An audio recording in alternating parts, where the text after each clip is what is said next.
Assalamualaikum warahmatullahi wabarakatuh. Pada kesempatan kali ini akan kita bahas tentang salah satu turunan asam karboksilat lainnya yang tidak kalah reaktif dibandingkan dengan asil halida, yakni molekul golongan anhidrida asam.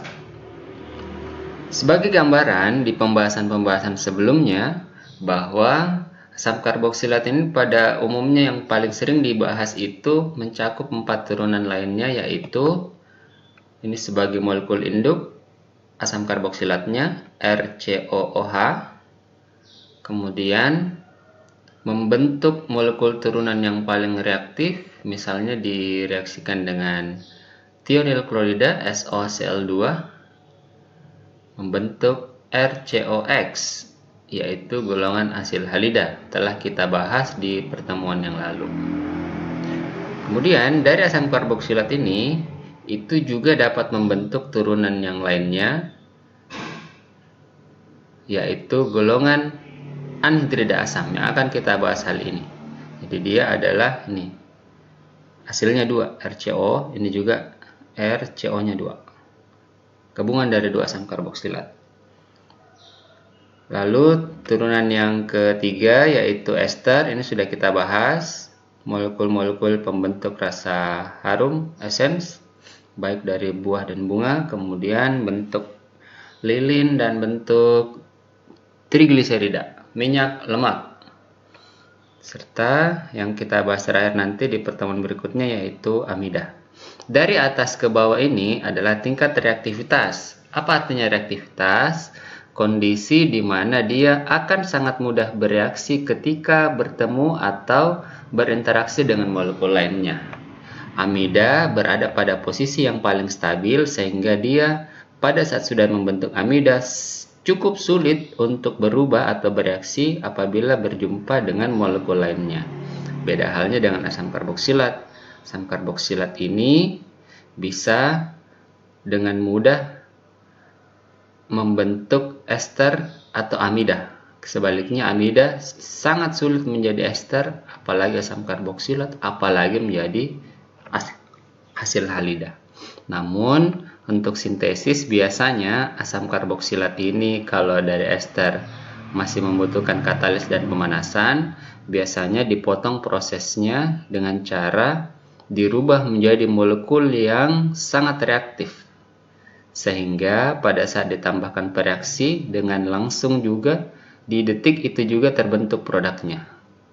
Jadi reaksinya bisa berlangsung dalam beberapa menit. Hasil yang kita inginkan baik anhidrida asam, ester ataupun apalagi amida itu bisa langsung terbentuk. Khususnya akan kita bahas kali ini adalah anhidrida asam, turunan yang kedua urutan reaktivitasnya, ya kurang lebih samalah dengan asil halida. Sehingga bagaimana yang dibuat, tentu untuk membuatnya tidak bisa dari ester atau amida. Bisa sih, tapi akan sangat sulit. Jadi dibuatnya ini adalah dari ini, dibuat dulu menjadi asil halida, lalu menjadi anhidrida asam. Karena dia sangat reaktif, molekul ini tidak dijumpai secara alamiah di alam, hanya dapat dibuat di laboratorium untuk sementara. Kenapa begitu? Karena kalau sudah jadi anhidrida asamnya, seperti halnya juga dengan asil halida, ketemu dengan air saja, itu langsung terbentuk asam karboksilat kembali, sedangkan di atmosfer penuh dengan molekul air. Kalau asil halida kemarin terbentuk asam karboksilat dan asam halida nih, HCl misalnya. Kalau anhidrida asam terbentuk kembali 2 molekul asam karboksilat. Jadi sudah terbentuk, misalnya seperti ini, sudah terbentuk larutan anhidrida asamnya. Ini disimpan terbuka seperti ini.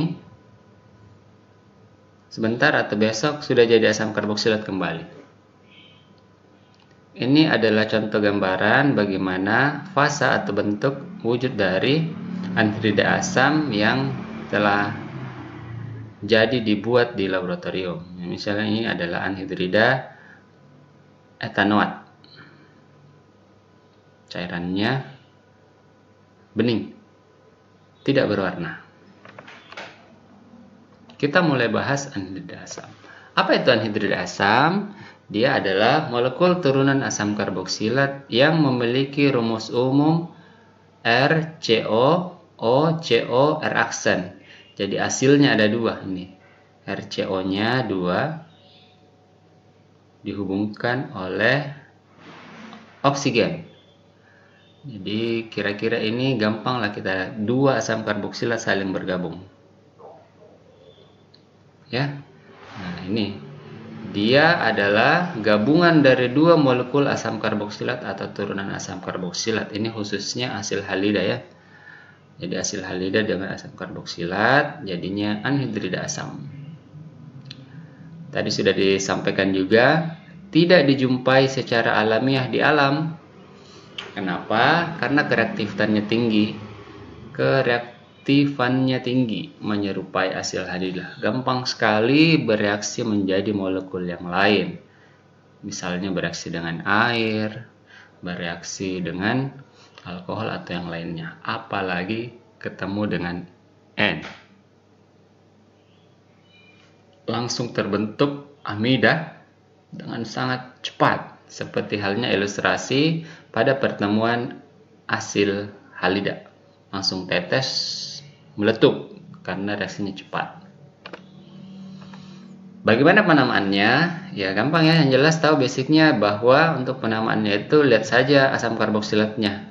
Kalau sudah dapat asam karboksilatnya, ganti kata asamnya itu menjadi anhidrida. Kan sudah kita tahu bahwa anhidrida asam itu dua molekul asam karboksilat. Jadi kalau dia sama molekul asam karboksilatnya, misalnya ini nih. Asam karboksilatnya dua-duanya adalah asam etanoat, C-nya 2 ini. CH3COH misalnya. Ini juga CH3COH, C-nya 2. Gabungkan. Maka asam-asamnya itu diganti dengan anhidrida. Jadi dari kata asam etanoat menjadi anhidrida etanoat. Nggak usah ditulis 2 kali etanoat ya. Langsung saja tuh. Karena simetris, kiri dengan kanannya C-nya sama saja 2. Ini 2, ini juga 2. Anhidrida etanoat. Kalau 3, anhidrida propanoat. Jadi total C-nya 6. Kalau 4, nah ini saya ambil 4 nih. CO, CH2, CH2, CH2 misalnya. Kalau 4 kan kayak gini nih. Misalnya ini CO-nya.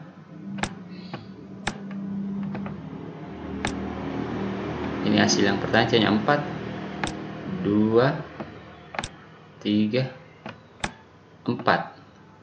Nah, kan yang dihubungkan dengan oksigen ya. Ini C yang hasil kedua. Ini CO. 1 C-nya, ini C2, C3, C4. Nah, C-nya sama-sama 4 kiri dengan kanan simetris, maka namanya adalah anhidrida butanoat. C-nya totalnya 8, 1, 2, 3, 4. Ini juga 1, 2, 3, 4. Kiri dan kanannya sama, maka namanya cukup ditulis satu saja alkanoatnya. Jadi ini namanya anhidrida butanoat. Tidak usah butanoatnya ditulis butanoat. Satu kali saja, anhidrida butanoat. Nah, beda halnya jika molekulnya itu tidak simetris, karena asam karboksilatnya kiri dengan kanannya berbeda. Maka penamaannya dilakukan secara alfabetik. Misalnya ini nih, yang kiri ini kan C-nya 2, berarti etanoat. Sedangkan yang kanan 1 C-nya, berarti metanoat. Yang 1 M, yang 1 E. Maka diurut secara alfabetik. E duluan, baru M. Maka tulisnya gini nih, anhidrida etanoat metanoat. Ya.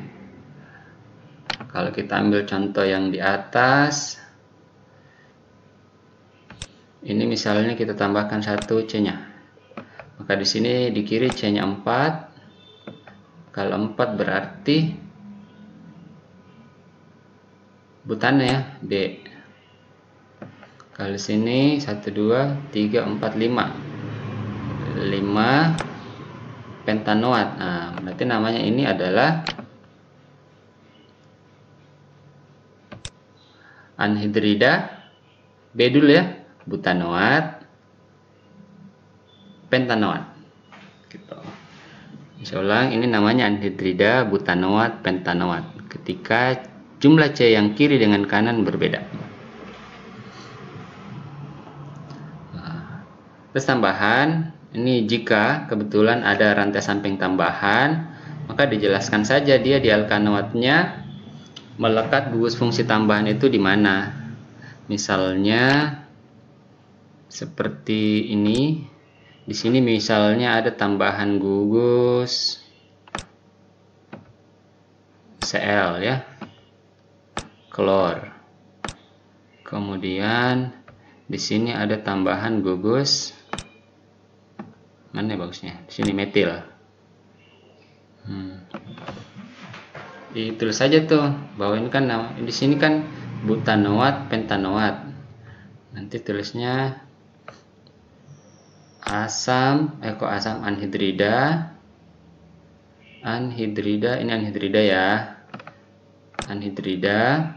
Nah, ya kan butanoatnya ditulis duluan, tulis saja tuh ini C1 nya tuh di CO ya, 1 2 3. Maka kita tulis 3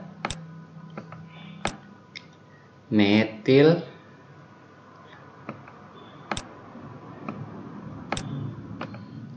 maaf ya, laptopnya nggak bisa nulis di screen. Ini pun pakai touchpad, nggak bawa mouse. Butanoat. Nah, yang kiri sudah. Kemudian di kanan 1 2 3, di atom C nomor 3 ada klor, maka kita tambahkan lagi 3 kloro, baru dilanjutkan yang kanan pentanoat. Pentanoat ya, mudah-mudahan bisa diingat ya. Jadi tetap dua kata, yang kiri anhidrida, yang kanan alkanoatnya. Jika berbeda, dijelaskan saja secara abjad. Selanjutnya, untuk sifat fisikanya, anhidrida asam ini kan tadi kita sudah bahas dia reaktif ya. Jadi kalau kita tinjau pertama kelarutannya dalam air, anhidrida asam, misalnya saja kita kasih contoh ini anhidrida etanoat, itu tidak bisa dikatakan larut ya. Jadi sebenarnya tidak larut, karena kalau ketemu air itu bercampur namun bereaksi, tidak sekedar larut. Pada saat dia bereaksi menjadi asam karboksilat kembali. Jadi tidak ada larutan cair dari anhidrida etanoat yang terbentuk,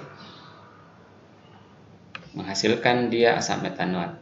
Jadi saya ulang, anhidrida asam itu tidak larut dalam air tetapi bereaksi. Yang kedua, bagaimana dengan titik didihnya? Anhidrida etanoat ini ya lebih tinggi lah titik didihnya ya dibandingkan dengan asil halida.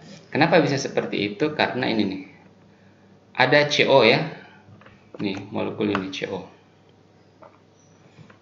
yang membawa sifat polar sehingga ada tarik-menarik dipol-dipol sesamanya. Namun tentu tidak setinggi dengan titik didih asam karboksilat, karena anhidrida asam ini tidak bisa membentuk ikatan hidrogen. Nih misalnya saja kan kalau asam etanoat itu ya, asam pentanoat, asam yang mirip besarnya dengan anhidrida etanoat itu 186 derajat. Sedangkan anhidrida etanoat sendiri 140, lebih rendah ya. Begitu. Jadi titik didihnya tidak sampai setinggi asam karboksilat dengan C yang sama karena anhidrida asam tidak bisa membentuk ikatan hidrogen, sedangkan asam karboksilat bisa. Kemudian wujudnya ini biasanya cair ya, mudah menguap. Mirip saja dengan cuka, tapi hati-hati ya, ini sangat reaktif, nggak boleh dihirup-hirup. Nanti tampilannya kayak begini fasanya. Namun ini kalau dibiarkan terbuka cepat sekali berubah menjadi yang lain. Yang terakhir, bagaimana dengan reaksi-reaksinya?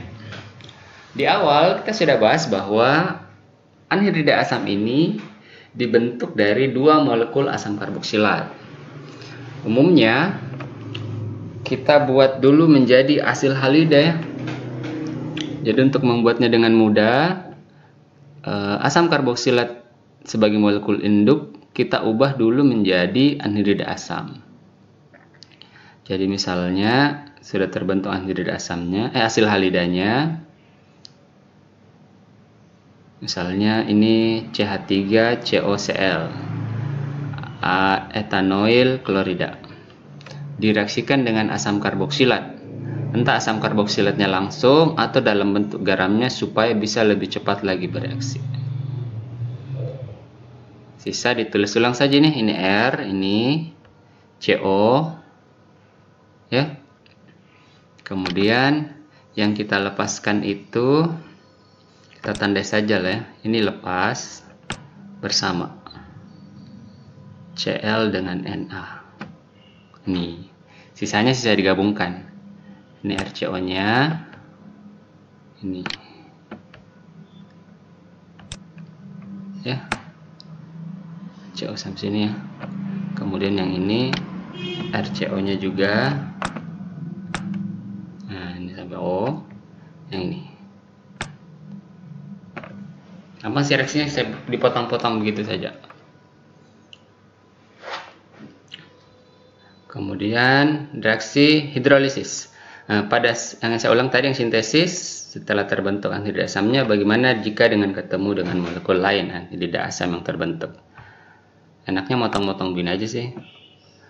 Kalau bertanya yang mana sih prioritas kiri dengan kanan, maka potensinya dua-duanya bisa. Kalau dibikin reaksinya salah satunya saja, kan ini kebetulan sama nih kiri dengan kanan jumlah C-nya. Dan kalau dia berbeda, nanti tanyanya pilih yang pendek atau yang panjang. Reaksinya bisa dua-duanya, di yang C pendek atau yang C yang lebih panjang. Nih, kalau ini H2O, sama caranya. Ini potong, nanti OH yang satu masuk. Nih, ini RCO-nya dari sini. OH-nya masuk dari H2O. Sisanya kan sisa H di sini karena OH-nya satu udah diikat, H-nya masuk ke sini sehingga terbentuk 2 asam karboksilat. Ini yang tadi kita bilang tuh. Anhidrida asam itu kalau dibiarkan terbuka langsung saja berinteraksi dengan molekul air di udara, membentuk kembali 2 asam karboksilat tanpa diapa-apain. Sehingga dia tidak bisa dijumpai secara alamiah. Di atmosfer penuh dengan molekul air ya. Ini reaksinya cepat tanpa perlu katalis dan pemanasan. Kenapa? Karena anhidrida asam jauh lebih reaktif dengan asam karboksilat. Urutannya. Kemudian reaksi yang berikutnya, bagaimana jika ketemu dengan alkohol? Kurang lebih sama saja. Kita potong, ini hasilnya bereaksi dengan ini metoksinya.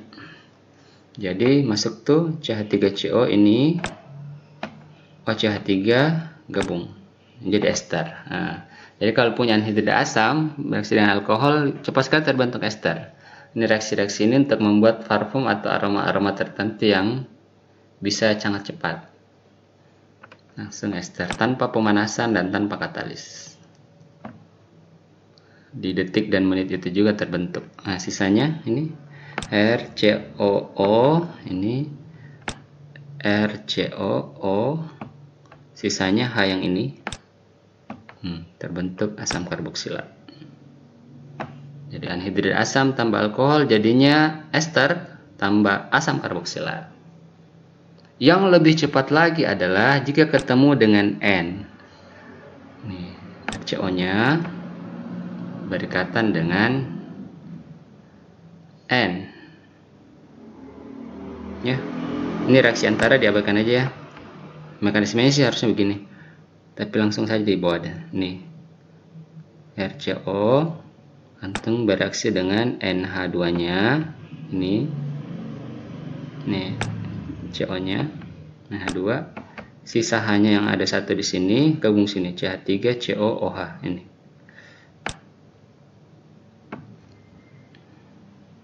OH ya. CH3CO